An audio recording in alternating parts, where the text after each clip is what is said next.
In today's video, I'm going to teach you how to create a board in Monday.com.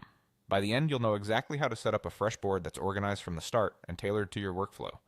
First, open your workspace and look for the plus add button in your Monday.com interface. Click it, then choose New Board. This is your launch point for anything new in Monday.com, and it works the same whether you're planning a project, tracking content, or building a pipeline.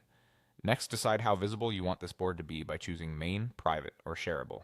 Main makes the board accessible to everyone in your account, which is great for company-wide processes or shared team resources.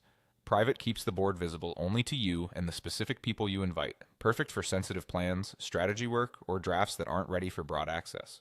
Shareable is designed for collaboration with external partners, like clients or contractors, letting you include people outside your account while keeping control over what they see. If you're unsure, Main is often a safe starting point for internal teamwork, and you can adjust settings later if your needs change. Now give your board a clear, descriptive name. Aim for something that quickly tells teammates what it's for, such as Q3 Marketing Launch Plan or Customer Onboarding Pipeline. Consistent naming makes it easier to find and manage boards as your workspace grows. You can include a date, team name, or department tag to add helpful context, and you can always rename it later if your scope evolves. Next, choose whether to start from a blank board or a template. Blank gives you a clean slate so you can build columns, groups, and views exactly how you like. This is ideal if you have a specific structure in mind. Templates, on the other hand, give you a ready-made setup for common workflows, such as project management, content calendars, or CRM. They often include preset columns, sample groups, and suggested layouts that you can customize.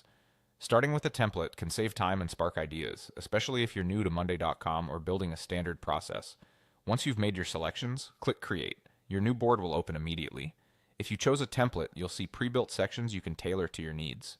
If you chose blank, you'll have a fresh canvas to shape your workflow. That's all it takes. Click Add, pick your board type, name it, choose blank or template, and hit Create. You're ready to work with clarity and confidence.